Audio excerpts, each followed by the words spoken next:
Hello and welcome to all. I am Satyendra Pratap Maurya.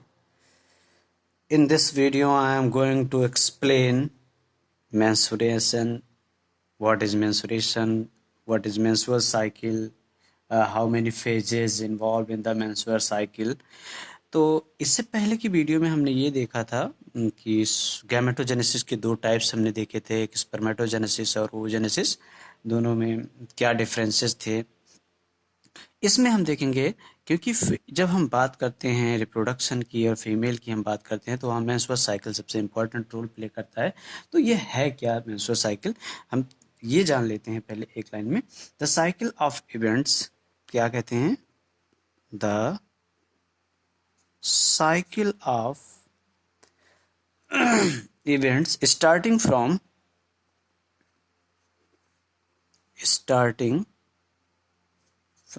one menstruation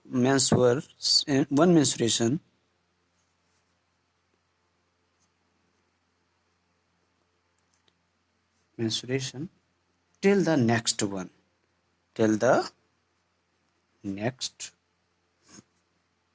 one is called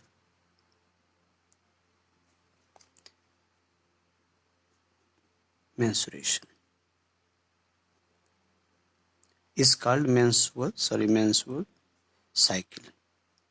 यानी हम सीधे अगर देखें तो एक मेंस्ट्रुएशन से दूसरे मेंस्ट्रुएशन के बीच का जो टाइम है, एक एमसी से दूसरे एमसी के बीच का जो टाइम है, उसी टाइम को हम लोग नाम दे देते हैं मेंस्ट्रुअल साइकिल, एमसी। क्योंकि साइक्लिक इवेंट्स होता है, ये होता किन किन में है? अगर हम एग्जाम्पल की हम बात करें तो ये सबसे ज़्यादा देखा गया कि ये फीमेल प्राइमेट्स में, किसमें? Female primate. अब प्राइमेट में किसी किसी रखा गया है, प्राइमेट्स की अगर हम बात करें तो यहाँ पर आप हमेशा ध्यान रखेंगे, जब हम प्राइमेट्स की बात करते हैं तब हमेशा हम ह्यूमन की बात करते हैं, बंदर की बात करते हैं, मंकी की बात करते हैं, मंकीज एंड एप्स, इनको हम लोग रखते हैं प्राइमेट्स। प्राइमेट मतलब होता है मैमेलिया मैमेलिया क्लास में जब हम आते हैं तो उसमें एक ऐसा ऑर्डर रखा गया है जिसमें ऐसे जीवों को रखा गया है जिनको ये माना जाता है कि वो बुद्धिजीवी हैं, जैसे ह्यूमन बीइंग की बात हमने की यहाँ पर। अब बात करें अगर कि ये जरूरी क्यों है, तो ये सबसे इसेंशियल रोल प्ले करता है। किस में इसेंशियल रोल प्ले करता है तो आप बताओगे। नेक्स्ट पॉइंट ये समझेंगे, एसेंशियल क्यों एसेंशियल है? Essential for the production of, किसके प्रोडक्शन ऑफ oocyte हम लिखते हैं या हम कहते हैं ओवम टू, कहां से कहां तक की हम बात करें? टू प्रेगनेंसी, यानी यहाँ तक की प्रोसेस को प्रोसीड करवाने के लिए इम्पॉर्टेंट है एमसी, जिसे हम लोग कहते हैं, जिसे हम लोग मेंस्ट्रुअल साइकिल कहते हैं। ध्यान रखना, दो मेंस्ट्रुएशन के बीच के पीरियड को, एक मेंस्ट्रुएशन खत्म हो दूसरा स्टार्ट हो, उसके पीरियड को हम लोग कहते हैं मेंस्ट्रुएशन साइकिल कहते हैं हम लोग। ये क्यों जरूरी है? क्योंकि इस दौरान ओवरी अलग इवेंट्स शो करती है, यूटेरस अपने आप को प्रिपेयर करता है। अब हम अगर बात करें कि ये लगभग कितना टाइम लेता होगा तो ध्यान रखें, हम नेक्स्ट पॉइंट अलग देख लेते हैं कि ये साइकिल रिपीट करती है, रिपीट्स क्या?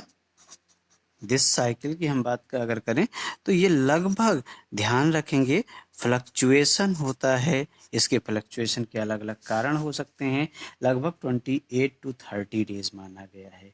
इस दौरान क्या होता है? एंड इस दौरान ही normally one egg is released by ovary, one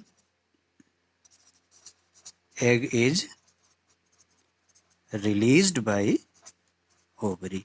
इसके दौरान ओवरी क्या काम करती है? एक अंडे को रिलीज करती है, जिसे हमने उसमें बताया था ओव्यूलेशन कहते हैं। लास्ट वीडियो में हमने आपको बताया था कि उसी प्रोसेस को ओव्यूलेशन कहते हैं। अब ये हमने देख लिया, तो अब ये जान ले थोड़ा सा कि ये तो मेंस्ट्रुएशन मतलब मेंस्ट्रुअल साइकिल है, तो ये थोड़ा सा जान लेते हैं एक लाइन में कि मेंस्ट्रुएशन किसे कहते हैं। मेंस्ट्रुएशन किसे कहते हैं? ये एक ऐसी प्रोसेस होती है जिसमें ब्लड होता है और म्यूकोसल टिश्यू होता है जो कि रेगुलर डिस्चार्ज होता है, किससे? वेजाइना के थ्रू बाहर आता है। तो क्या क्या होता है इसमें? ब्लड होगा प्लस म्यूकोसल टिश्यूज होंगे। किसके टिश्यूज होंगे? तो ध्यान रखना, यूटेरस के म्यूकोस टिश्यूज होंगे। इसके साथ साथ अनफर्टिलाइज्ड एग होगा इसमें। क्या होगा? अनफर्टिलाइज्ड एग होगा। ये सब किसके थ्रू बाहर आ जाते हैं? Comes out through vagina. किसके थ्रू? कम्स आउट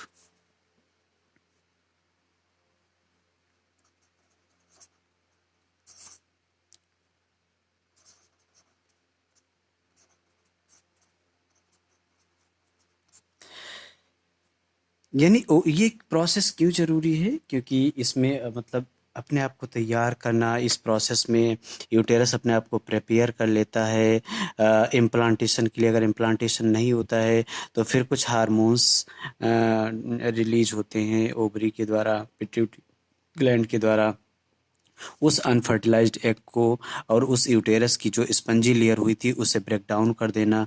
ये जब कोई बॉडी का कोई पार्ट टूटेगा तो सिंपल सी बात है, टिश्यूज होंगे, उसमें ब्लड होगा, उसमें अनफर्टिलाइज्ड एग होगा और बहुत सारी लाइनिंग होगी, उसके थ्रू बॉडी से बाहर निकल आएगा। इसको हम लोग और एक नाम से जानते हैं, हम लोग इसी को नाम दे देते हैं कई बार पीरियड के नाम से हम लोग बुलाते हैं, या इसे ही हम लोग कई बार कह देते हैं मंथली के नाम से भी से, मतलब मासिक के नाम से भी से पुकारा जाता है। अब ये इसके बाद में हम एक चीज और जान लेते हैं इसमें कि व्हाट इज मीनार्क या मीनार्की कहते हैं। ध्यान रखना प्रोनाउंसिएशन, MENARCHE, मीनार्क या मीनार्की कहते हैं। इसका क्या मतलब होता है? First menstruation in first menstruation in girl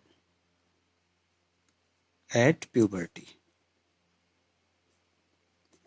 लगभग क्या एज होगी उस समय? तो ये अप्रॉक्सीमेटली 11 to 12 ईयर्स।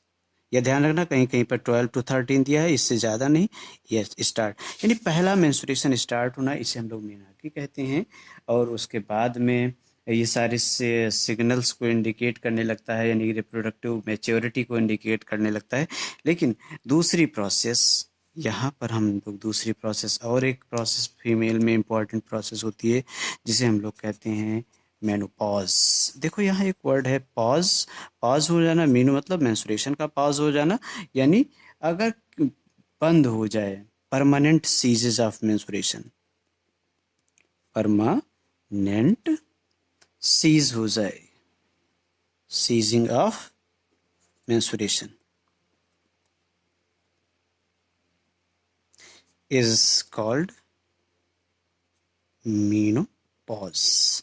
इसे हम लोग मीनोपॉज कहते हैं। ये देखो, ये खास फीमेल में पाया जाता है, जबकि मेल में ऐसी कोई प्रोसेस। जब मेंस्ट्रुएशन बंद हो जाएगा, इसका मतलब अब ओवम का प्रोडक्शन बंद हो जाएगा, ओव्यूलेशन बंद हो जाएगा, और ये एज लगभग मानी गई है फीमेल में। एंड एवरेज की बात हम कर रहे हैं, अप्रॉक्सीमेटली 45 to 50 ईयर्स की एज में माना गया है कि मेनोपॉज होता है। यानी ये माना जाता है कि इस एज के बाद अब कोई फीमेल अब माँ नहीं बन सकती, यानी प्रेगनेंसी को कैरी नहीं कर सकती है या कंसीव नहीं कर सकती है। कंसीव मतलब भी प्रेगनेंसी ही होता है, इस बात का हमेशा आप ध्यान रखेंगे।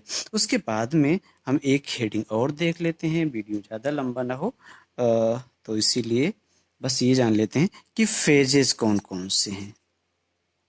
Phases of the menstrual cycle। कौन कौन से फेज इन्वॉल्व होते हैं इसमें। तो इसमें इम्पॉर्टेंट फेज की बात करें तो 3 होते हैं, लेकिन हम लोग कई बार इसे 4 फेजेस की बात कर लेते हैं। जैसे सबसे पहला फेज है जो अभी हमने देखा, मेंस्ट्रुअल फेज यानी ब्लीडिंग फेज जिसे हम लोग कह देते हैं। दूसरा है फॉलिकुलर फेज यानी फॉलिकल का बनना। और तीसरा है कौन से फॉलिकल, ग्राफियन फॉलिकल। तीसरा है तो इसी का, लेकिन हम लोग इसे अलग कर लेते हैं, ओव्यूलेशन फेज है ये, यानी ओवम का निकलना ओवरी से। और चौथा फेज है ल्यूटियल फेज यानी ल्यूटिनाइजिंग फेज भी इसे हम लोग कहते हैं, ल्यूटियल फेज। तो हम एक एक फेज को अब अलग अलग से पढ़ेंगे। अगर हम इसकी बात करें तो यहाँ पर ये जान लेते हैं कि इसमें क्या होता है। इसमें ब्लड का फ्लो होता है, इसमें ब्लड फ्लो होता है, सॉरी ब्लड फ्लो होता है अप्रॉक्सीमेटली कितने दिन तक, ये माना जाता है कम से कम 3 से 5 दिन तक। ये बदल सकता है, चेंज हो सकता है, ये किसी में कम हो जाता है, किसी में ज़्यादा होता है ब्लीडिंग का समय। इसमें क्या होता है, एंडोमेट्रियम वॉल टूटती है, एंडोमेट्रियम वॉल का ब्रेकडाउन होता है, उससे एंडोमेट्रियम वॉल के साथ साथ ब्लड निकलता है और बॉडी के कुछ और जो यूटेरस के पार्ट होते हैं वो बाहर आते हैं। इसके साथ साथ it comes when the ovum release by the ovary is not, क्योंकि ओवम मैंने यहाँ पहले ही बताया था कि ओवम जो अनफर्टिलाइज्ड ओवम होगा वो भी बाहर आ जाता है। अगर बात करें लैक ऑफ मेंस्ट्रुएशन में इंडिकेट, अगर मेंस्ट्रुअल फेज नहीं आ रही, मेंस्ट्रुएशन अगर नहीं आता है, यहाँ पर ध्यान से देख लें कि अगर मेंस्ट्रुएशन नहीं आता है किसी गर्ल्स में, किसी फीमेल में, लैक ऑफ मेंस्ट्रुएशन इंडिकेट क्या इंडिकेट करता है कि अब प्रेगनेंसी हो गई है। तो आज के लिए फ़िलहाल इतना ही, मिलते हैं नेक्स्ट वीडियो में। अभी इसके और फेजेस बाकी हैं। मेंस्ट्रुएशन को प्रभावित करते हैं कई ऐसे कारक हैं, कई ऐसे फैक्टर हैं जो इस फेज को डिस्टर्ब करते हैं। जैसे अगर स्ट्रेस है किसी फीमेल में, तनाव है, या उसकी डाइटिंग सही नहीं है, या उसमें कोई और प्रॉब्लम है, या फैमिली प्रॉब्लम है, तो इसका ये फ्लक्चुएट करता है। आज के लिए फ़िलहाल इतना ही, तब तक स्वस्थ रहें, मस्त रहें। मिलते हैं नेक्स्ट वीडियो में। Thanks for watching the video. Jai Hind.